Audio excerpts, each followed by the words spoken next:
বাংলাদেশে আওয়ামী রাজনীতির ইতিহাস গণতন্ত্র হত্যার ইতিহাস, ফ্যাসিবাদ কায়েমের ইতিহাস, একদলীয় শাসন ব্যবস্থা, একদলীয় রাষ্ট্র ব্যবস্থা কায়েমের ইতিহাস। নতুন কিছু নয়। আমরা 2024-এর জুলাই আগস্টের ছাত্র গণ অভ্যুত্থানের মধ্য দিয়ে আওয়ামী বাকশালী ফ্যাসিস্ট শক্তিকে বিতাড়ন করতে পেরেছি, এটা সত্য। কিন্তু আওয়ামী ফ্যাসিবাদী শক্তির, মাফিয়া শক্তির মূল পাটন এখনো পর্যন্ত বাকি আছে। আওয়ামী বাকশালী শক্তি যে এদেশের রাজনৈতিক শক্তি ছিল না কখনো, সেটা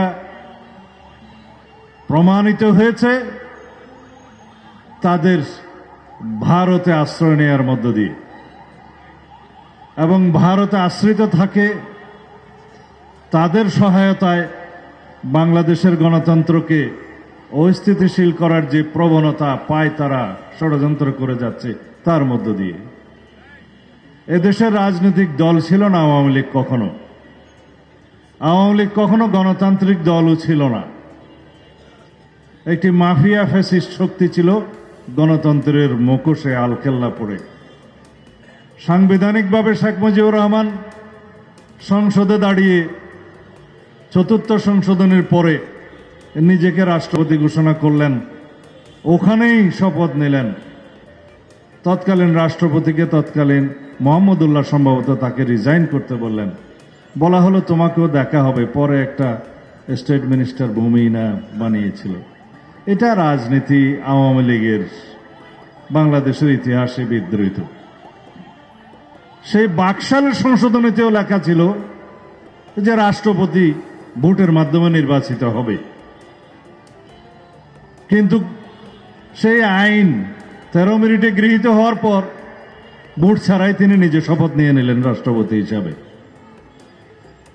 তারা সবসময় সংবিধান লঙ্ঘনের মহাযজ্ঞ করেছেন, সংসদে দাঁড়িয়েই করেছেন। চতুর্থ সংশোধনে আপনারা পড়ে দেখুন, সেখানে এই আইনের বিধান মোতাবেক জনগণের ভোটের মাধ্যমে রাষ্ট্রপতি নির্বাচিত হইবে। তো তিনি যে শপথ নিলেন তাৎক্ষণিকভাবে ওখানে ভোট হয়েছিল। এই হচ্ছে আওয়ামী রাজনীতি। যাই হোক, তাদের বিশুদ্ধার করার আমার সময় নষ্ট করার কোনো ইচ্ছা নেই। কারণ বাংলাদেশে আওয়ামী রাজনীতির অবসান হয়েছে। শেখ হাসিনা এবং আওয়ামী বাকশালীদের পতন এবং মৃত্যু হয়েছে ঢাকায়। আমি বলি সেটা দাফন হয়েছে দিল্লিতে। সুতরাং তাদেরকে নিয়ে আমরা চর্চা করতে চাই না রাজনীতিতে।